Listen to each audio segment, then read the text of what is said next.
CultPop! What's up to all our sidekicks and henchmen out there in the Geek Nation? My name is Noel, and today we're going to do something a little bit different. I'm not going to do a Thunder Round yet. I'm actually going to instead do a mini review of a trade paperback that I read this past weekend. So if you live anywhere in the United States, especially on the Northeast coast, it's been snowing for the last 3 days straight.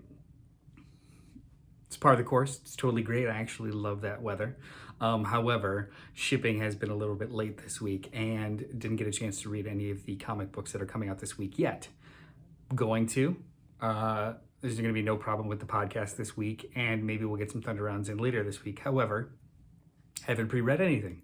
So I usually take these little moments in time when there's a delay or something like that to break into these stacks of comic books that I would love to read or didn't get a chance to or wanted to go back to and catch up on some of those. I took that extra time and I read the first trade paperback of Dr. Doom, written by Christopher Cantwell with art by Salvador Larroca. This just was released late last year or mid last year?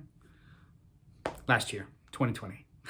The series is still ongoing. I believe it's about to end though. It's a short run, 10, 11 issues.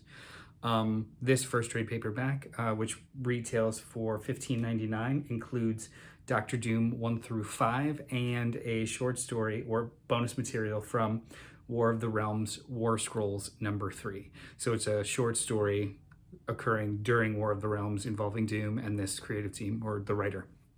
My relationship with Dr. Doom as a character typically is one of being a very, very interesting and very, very good antagonist or anti-hero sometimes. I'm not an instant sell when it comes to him carrying his own book because I see him as a force of nature, not necessarily, or I appreciate him more as a force of nature and not just a character to follow. I feel the same way about a lot of characters in comic books or intellectual properties, like the Punisher, for instance. I know he's had some great runs, but when a new one's announced, it really depends on the creative team or what they're going to try and do with the character, because to me, he's almost better as a wild card or a force of nature that's being inserted into another story, like a great ensemble piece. And I feel the same way about Doom. However, last year, I had the opportunity to read Ed Brubaker and Pablo Ramondi's, I think I'm saying that right, Pablo Ramondi's miniseries, Fantastic Four Books of Doom, which was a 6-issue miniseries involving essentially a retelling of the origin of Dr. Doom from his adolescence, just childhood and adolescence, all the way to current day of him being the monarch, dictator, leader of Latveria.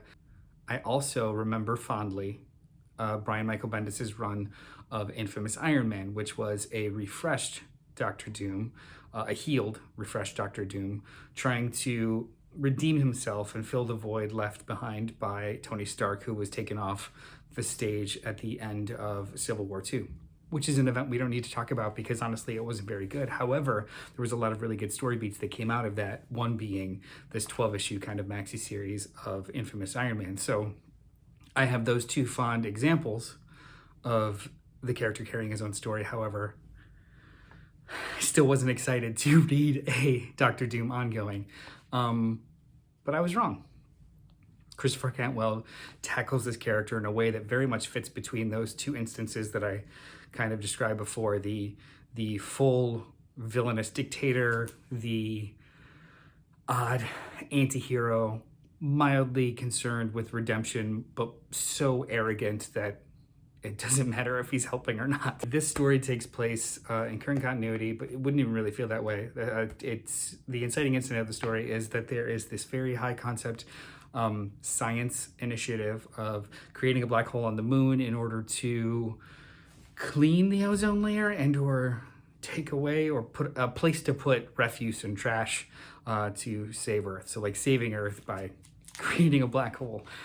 Doom is on record as saying it will not work. It will destroy more than it helps, and you're all stupid to the world. And because of that, when something does go wrong, Doom is immediately implicated and for the remainder of the series, he's on the run. So it takes this bigger-than-life character, puts him in a more grounded setting, but he is still the arrogant, pompous Doom from before. And it's just a really, really great dichotomy. It's one of those cool things. I also would, I would favorably relate it to or compare it to Matt Fraction on Iron Man, Invincible Iron Man, many years ago at this point, because I'm old. Invincible Iron Man run, where he spent 18 issues literally breaking down physically and mentally Tony Stark in order to kind of show you what he is capable of. It's a much more condensed version of that, but there is a bit of an aspect of that here. Also, too, I was very surprised at how funny this book was at moments. There's an ongoing gag of Kang constantly kind of popping into the narrative. Kang being an interdimensional time traveler who isn't always aware of where he is or is always aware of where he is. So he just kind of randomly pops into the story. It's this ongoing joke that sometimes is used as a deus ex machina. However, it's so well set up that it doesn't necessarily matter. It's just fun. Art-wise, let's talk about that. I'm not a huge fan of Salvador Larroca. He's got a very uncanny valley with the way that he does facial expressions and/or humans. However, when he draws tech and when he draws machines, it's phenomenal. So it's gotten better. This it's better. It's crisper. It's cleaner. There's still that Salvador Larroca quality there. If you are not a fan of his art, it's still there, but it's not as aggressive in this series. It didn't take me out because honestly, he's a mech. he's a robot for a lot of it, or his face is covered for a lot of it. Doom, that is. And I had the same experience on Darth Vader. I think Salvador Larroca did that first Kieran Gillen run of Darth Vader, those 25 issues or 24 issues, and the qualities of his art that I appreciated were brought to the forefront, and those that I didn't necessarily enjoy were kind of subdued by the strength of the other hand. So it's let's just say, if you're a fan, you'll love it. If you are not a fan, it's not as distracting as you might think. Art is subjective. But what's not subjective is my recommendation of this series. It's really, really fun. It's better than I ever thought it would. That I thought it would be. I'm really enjoying Christopher Cantwell's writing. He came from the TV world, and he is writing this, but also is handling the new Iron Man title.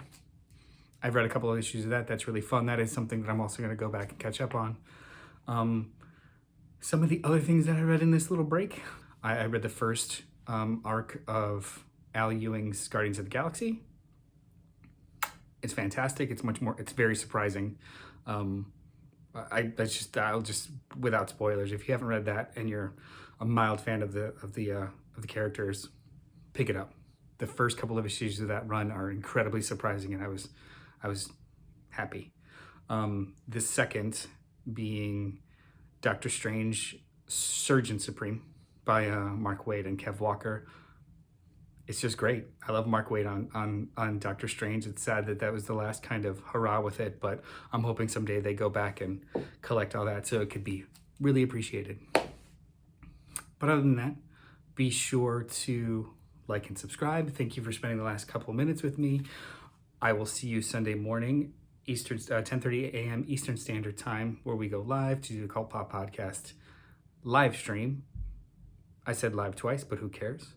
We're going to talk about this week's comics, as well as some pop culture news, and shoot the poop. Shoot the poop. Is that what people say it? Until then, like, subscribe, comment down below. Did you read this series? Did you like it? Did you hate it? Is it better or worse than other Doom that you read before? Also, give me some Doom Rex. I'm kind of on a Dr. Doom kick, and I really enjoy it. So let me know what to start with next. But other than that, thank you. I will talk to you guys later. Bye. CultPop!